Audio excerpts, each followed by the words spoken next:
Hello and welcome to another episode of me working on the F. In this episode I'm hoping to take the cylinder head off and apart. As you know, in the last episode the compression results weren't looking too good, but I have done a compression test again, which you should hopefully be able to see the results on the screen. Much better than before, much more consistent cylinder to cylinder, much higher, closer to where you would hope. I think I wasn't screwing in the pipe far enough, so it wasn't sealing. I was having some trouble because it was sort of bent from being pulled in the pack to get it to engage in the thread properly. So yeah, really positive. So because the results were better, I did decide to start the engine. I thought it was good to understand what I was starting with before I started taking everything apart and what other issues I was going to come across if it wasn't running. It started up pretty quickly. It was idling quite nicely.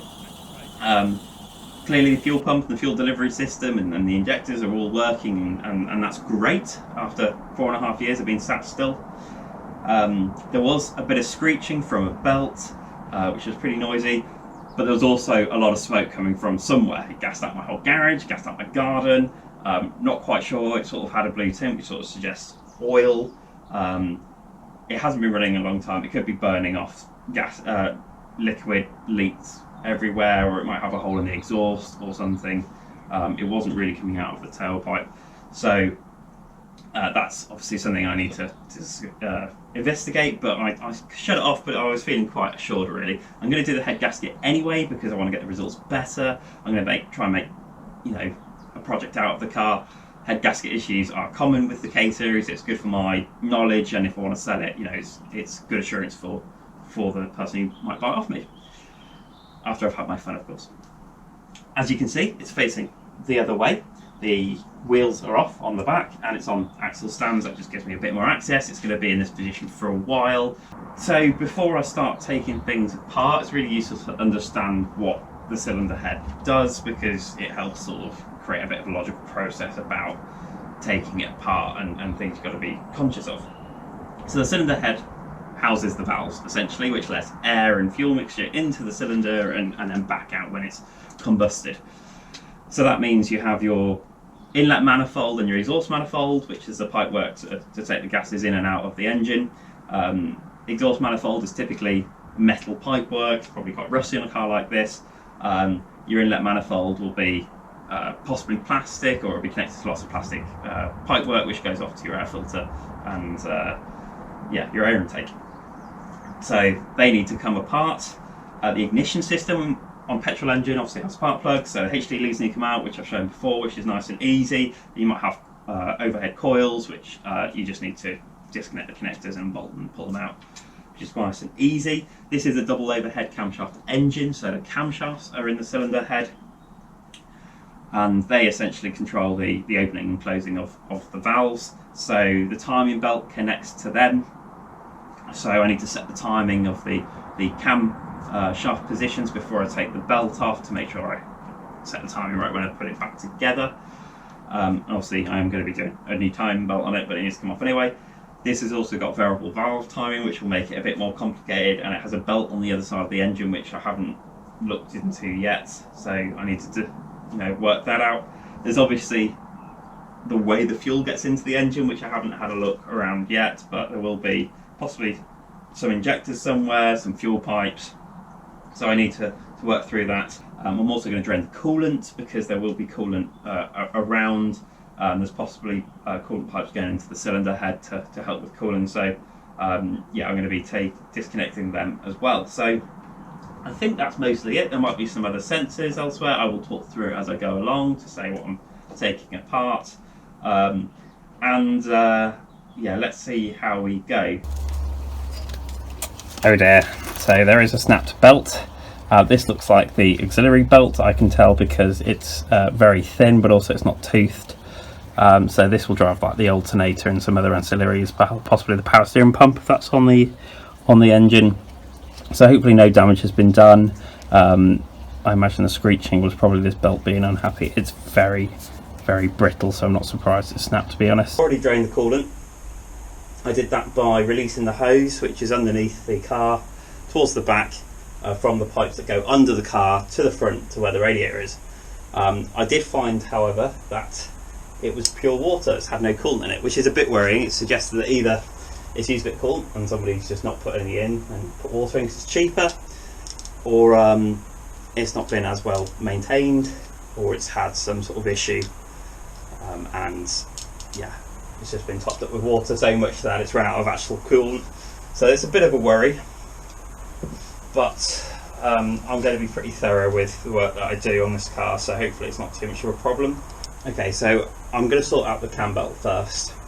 I've watched a very good video by Rimmer Bros on YouTube, so it's really worth checking out if you want to see how this is done properly in a nice timely manner. It's a really good video, so I'm going to try and just work off that. My car is a VVC, however the one that they used wasn't, so I've got that added complication as well. So I'm going to try and remove the cover for the Cambelt on the top. There's a couple of bolts here that I'm going to take off to expose the Cambelt, and then I'm going to set the timing, and then I should be able to start trying to get the belt off.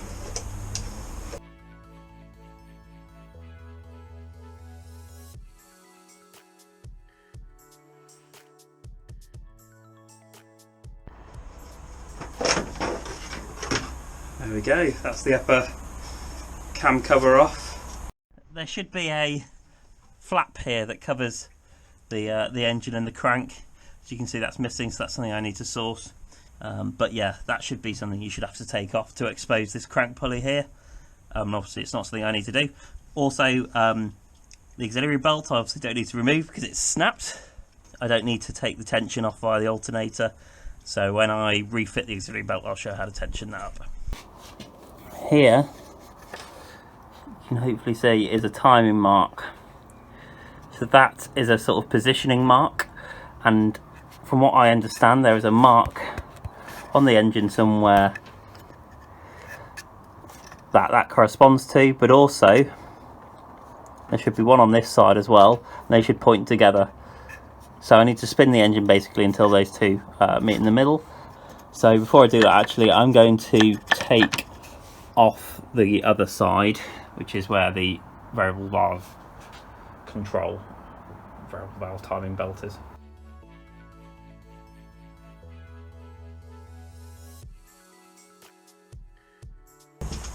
So as per the previous video, to remove the HT leads, it's just a matter of pulling them off.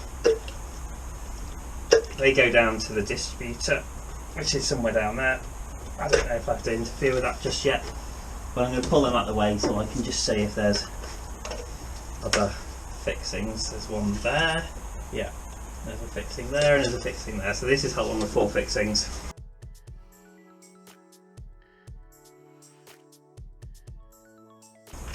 Beautiful, number 4. Here she comes. He says.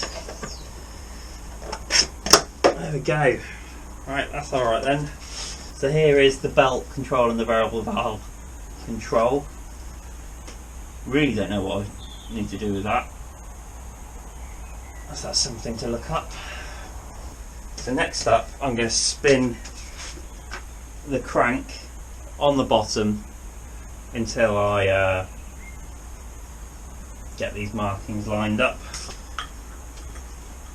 So I'm now going to go onto the crank pulley.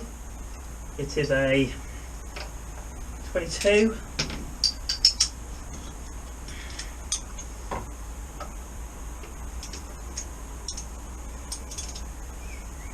I'm going to turn clockwise. I'm just going to watch those markings come together.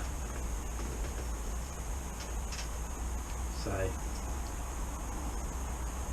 I think they are together. So I'd say that's probably about right. So now those markings are lined up on the 2 camshaft pulleys. I've got this cam locking tool here, so it's a laser part. It was about £6, and that should now feed between the 2 camshafts, which it does. So that's now seated very nicely. Although there are markings, and there's marking on the engine like I said, and there's keys on these camshaft pulleys onto the camshafts. It's important to do that because it gives me something to react against when I try and take these pulleys off and the other bits and pieces. So now that's locked on, so that's great. Right then, so next up is to take off the crank pulley, which will be a challenge as it rotates the engine, but hopefully this stops the engine rotating. That's what I'm going to go react against. This is the crank pulley here, that's what the auxiliary belt goes around, which goes to the alternator. Behind it is the cam pulley, crank pulley, sorry, for the Cambelt. So I need to take that off to give me access to that. By spinning that, it rotates the engine, which is what I've just done. So now with that cam locking tool, it should provide me something to react against that, be able to undo that. It's a big bolt, so I imagine it needs a bit of force, but we're going to see how we get on. I think it's coming loose, which is good.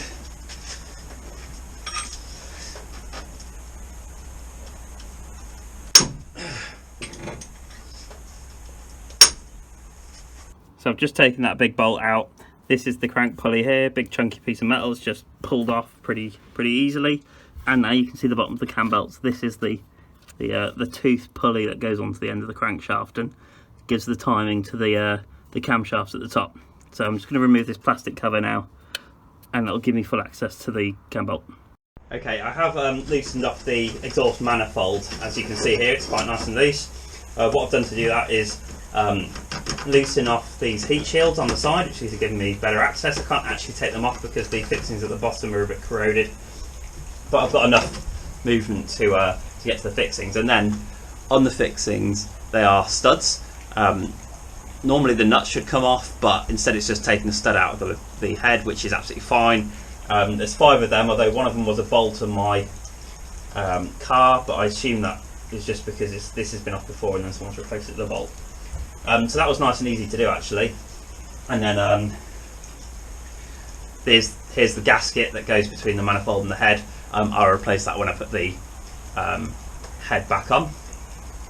That was a nice easy job actually. So what I'm going to do now is take the cam belt off, which means trying to get the taking the engine mount, or separating the engine mount from the head or the engine to allow me to slip out the cam belt. The VVC belt on the other side of the engine I'm going to leave until I put the head back on, and I'll change it then.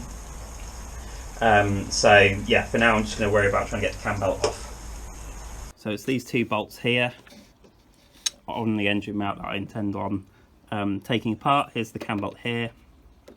As you can see, it hooks around that mount, so I wouldn't be able to pull it away without taking that mount off.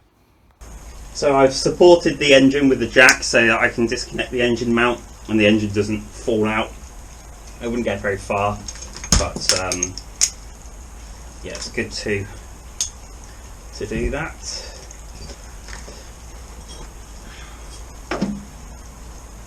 Okay, so this is what I call the persuader. It's a bike seat post, and it's brilliant because you can put it on the end of a ratchet like this, and it just gives you so much more leverage. And honestly, I use it all the time. You can extend it like this to get more leverage.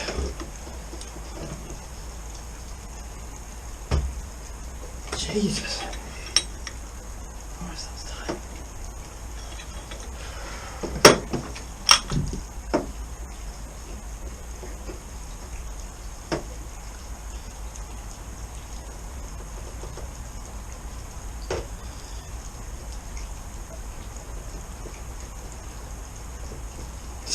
Jesus. I suspect that's why that's bent. Let's get onto those. This has had a cam belt change and a head gasket change. We've done around 54,000 miles. It's now got 93 in it. Come on!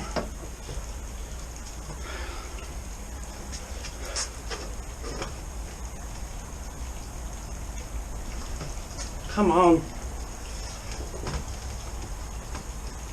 Okay, so having done the method or the procedure and the tensioner, which wasn't as easy to either access or to release the tension as I thought, the belt is now loose.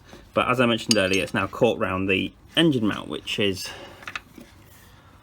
let's see if we can get a bit of light, that chunk of metal there, but you can see it's now wrapped around. So I'm going to cut that off, and then hopefully when I pull the head off, if I slide it past the engine mount, which is now disconnected from the engine, it should hopefully allow me to take those two big bolts off, because obviously I'm going to need to be able to get this new belt on. So yeah, I'm just going to cut through this now.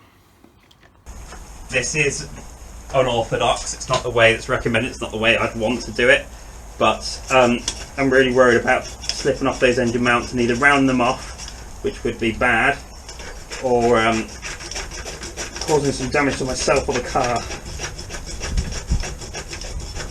Obviously if my method doesn't work and I can't get the head off past the mount, then I will have to try again. But anyway, Cambelt off the car.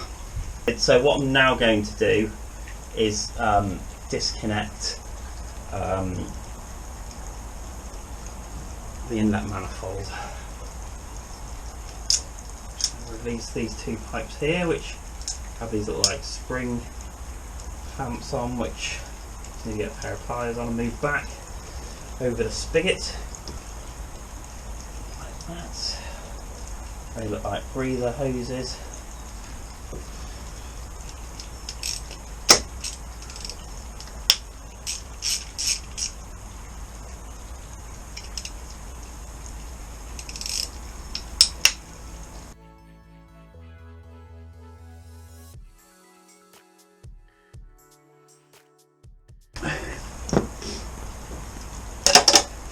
Go. So this is the cam cover. This is the cam cover gasket. So if you ever have an oil leak at the top between this split line here, as long as you can get access to the top of the engine, which is really easy, you don't have to worry about the cam belts or the cam covers or cam belt covers. It's just those bolts and those two breather hoses. Take that off and replace that yourself. Really easy DIY job to do. And now you can see the camshafts. And this is where the VVC bit comes in. So this is beyond my comprehension really. I understand some VTech systems, but this is quite advanced. Really, for Rover. I will put a link to the original Rover video. I think they use it for training to help explain the system. Really good video, really interesting. Of a time, very much so, but as you can see, the inlet camshaft here is split into two. As I understand, I think the way it works is there's like an eccentric wheel, I think, in possibly these ends here, and it essentially allows the camshaft to sort of speed up during the rotation, which helps basically change the valve opening time relative to the piston position, and can help with improved performance through the rev range, and it's continuously variable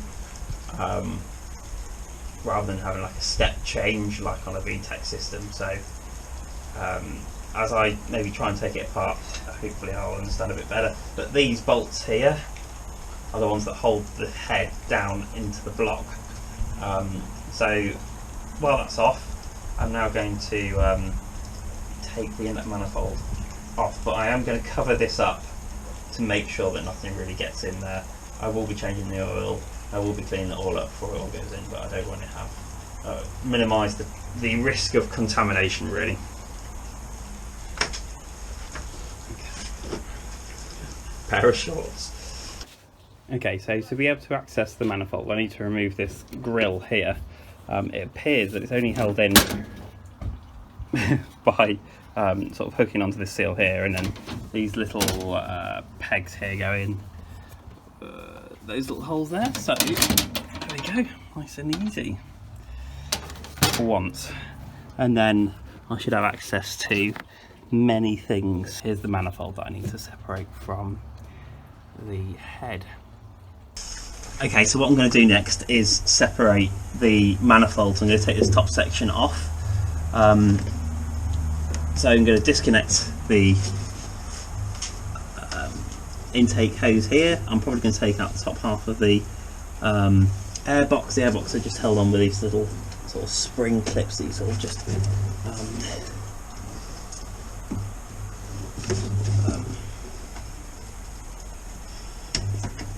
they just hook off like that,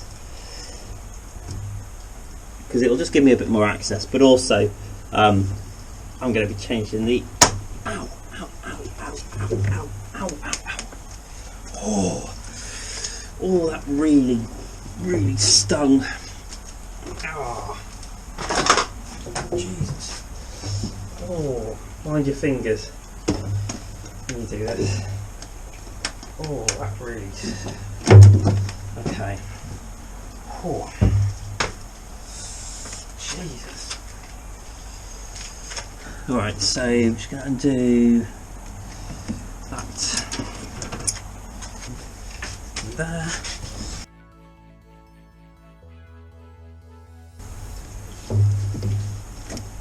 Okay. Easy to take it out from the other side. There we go. So there's a connector here that goes onto the throttle body that I'm just going to pull off like that. It's nice and easy.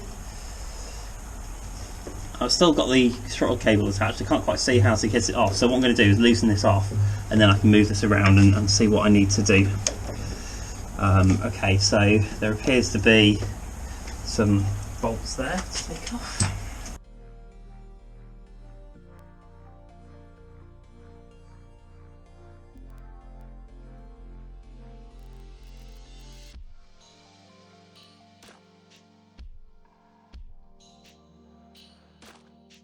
Makes a difference. Yes, it does. Oh, beautiful. Right, okay. I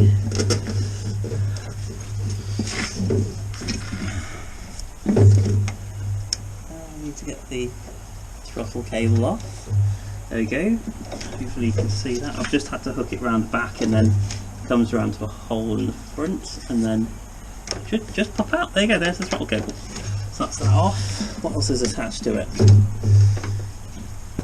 Okay, so there is a small hose here to take off.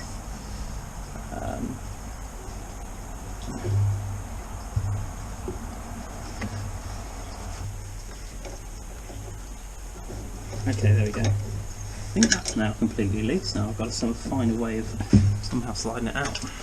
Okay, I'll talk this through. So I've loosened off the manifold, top half, air intake, and the throttle body which is attached to it here. And I've slid it out sideways. I'm now trying to thread it under this what looks like a coolant pipe, which I probably should have undone.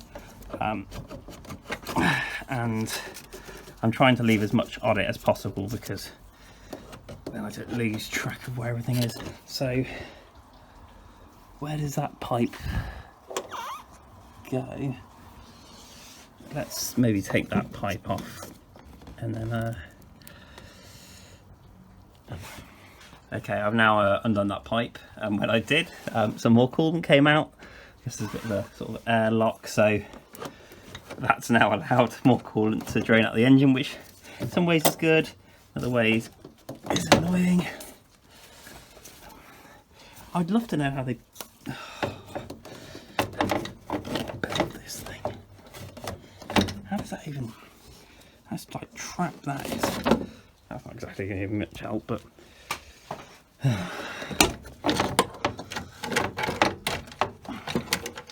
maybe I don't need to take it out.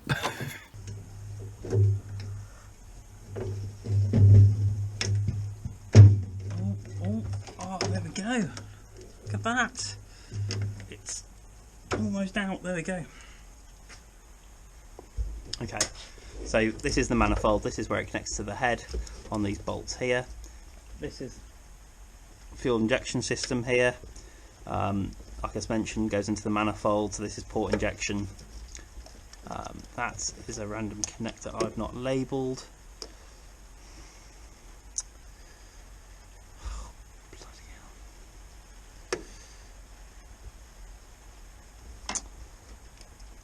hopefully it's obvious. Right, okay.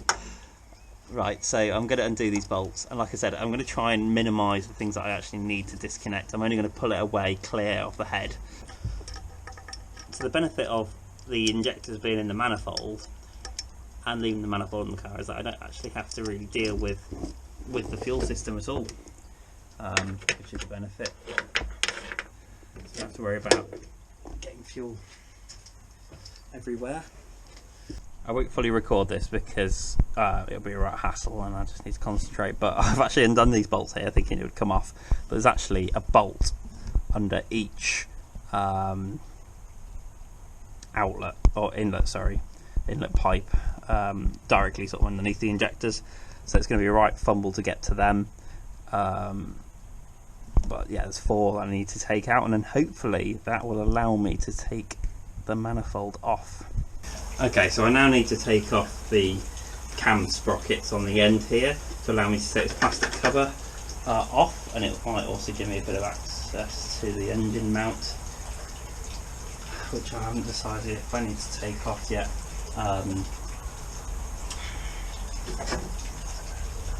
So let's do that.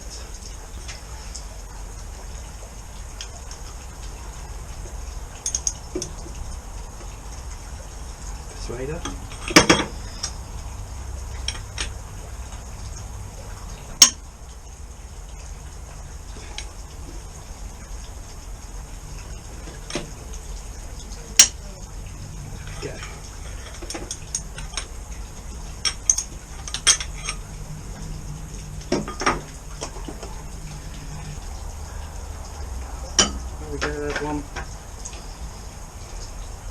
So this camshaft sprocket here has this little key mark here which lines up to that little feature there, so I can't put on this sprocket wrong relative to the camshaft. They're aligned, which is great. So as long as this white timing mark lines up to where I need it to,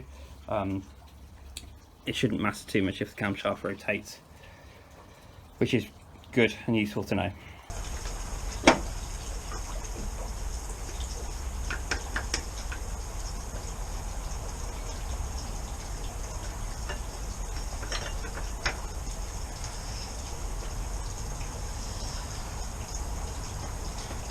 So now I need to take off this cover here.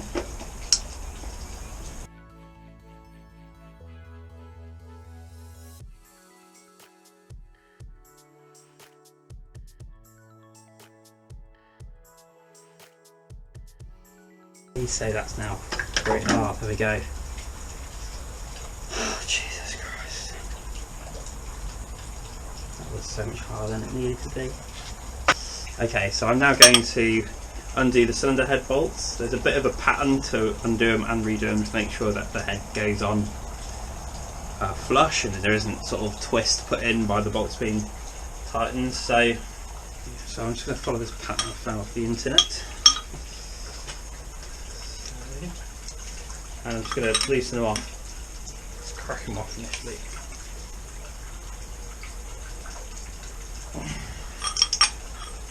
Something a bit more substantial, but we'll see. Persuader.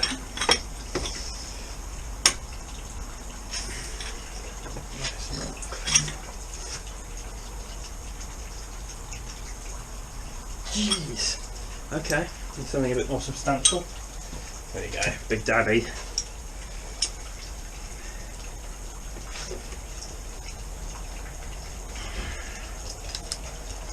Towards me. Easier.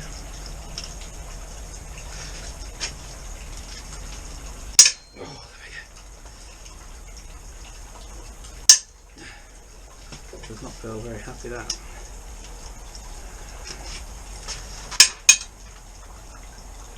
There we go.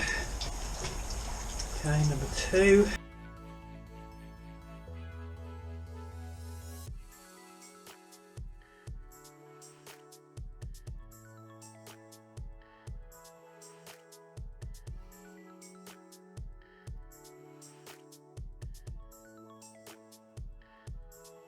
So now I can feel that they're now loose enough, but they're not really putting any clamping force onto the head, so I can just pull them out now. My back can hold out.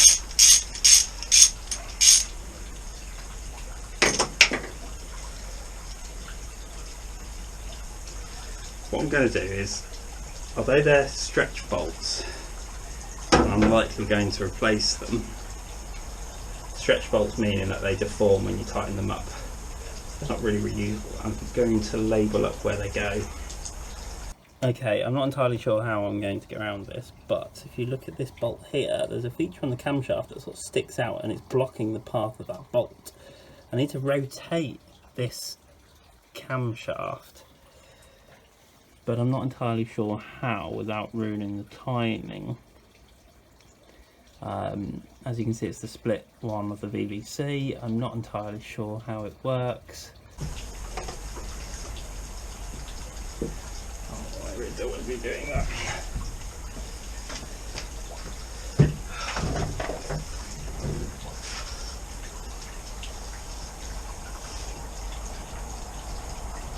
There's a connector on the bottom of this coolant pipe here. Oh god. This one's great. This isn't good. Hovering like that.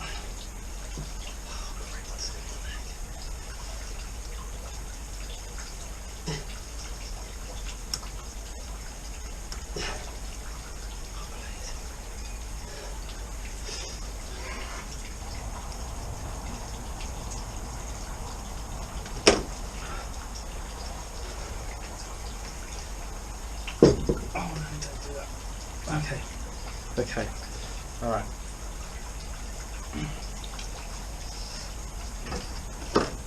Oh, she's a heavy beast.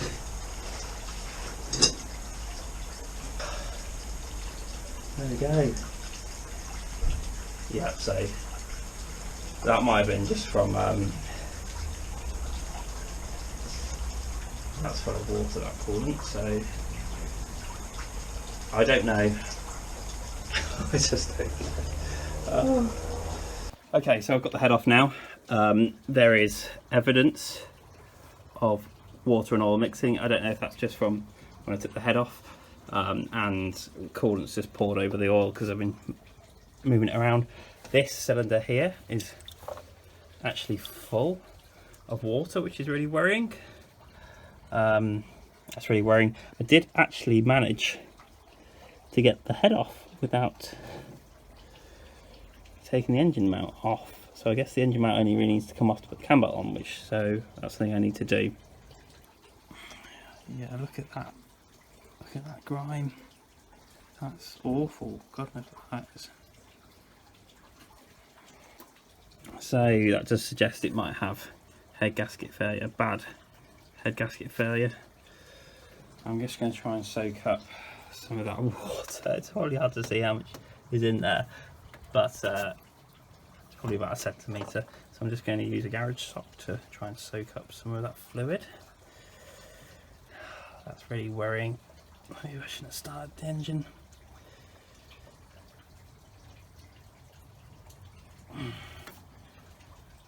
Okay, so that soaked up all that fluid.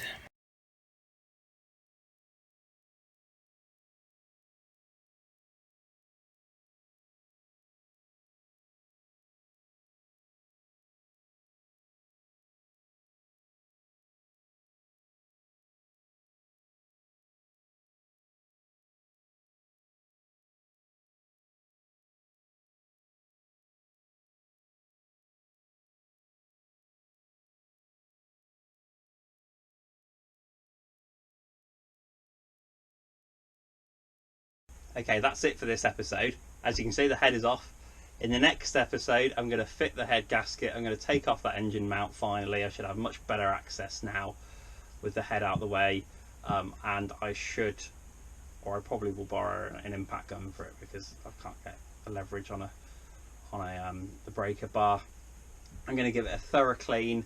I'm going to check if the head is warped with some feeler gauges and a straight edge. As you can probably tell, I'm a complete amateur. I haven't done this in the best order, there's things that I've missed. If you want to see sort of how it's done properly, there's a great video by Rimmer Brothers and by a YouTube channel called MG Lee. I'll put some links in my description, so check them out. Great guys, and I have used them for reference as well as figuring out things as I go along. As a summary to get the head off, so I've taken the Cambelt covers off first. I've then set the timing of the belts and marked it up. I've then taken off the crank pulley. I've then I'm trying to think how I've done this. Taken the crank pulley off. I've then released the tension on the belt, and then cut it off because I was having a lot of trouble with actually trying to get the belt, the engine mount off, and obviously to be able to put the new one on, I can't cut that off. Cut it in half to fit, so I am going to have to get that engine mount off. I've then taken the exhaust manifold off, which was actually pretty easy. I then took the air box out, which again wasn't too bad, although getting out of the car was a bit of a challenge, and part of the air intake box. Then taking the inlet manifold off, which was a right nightmare because of the access to the bolts. Taking the cam cover off was nice and easy, and then taking the cam sprockets off here wasn't too bad either. I think that's a summary. I'll list it out in the screen now in the actual order I've done it. But if you do have any questions or you want to ask how I've done something, because I will have missed clips out where I've had a bit of a challenge filming, then please ask. I apologise for how bad the filming quality is and how bad the angles are, and the lighting. I will try and make it better in the next video. I'm just trying to find my way of how to work on a car and film it at the same time, and work out what I'm doing and how to communicate what I'm doing while trying to do this for the first time. So yeah, thank you for watching.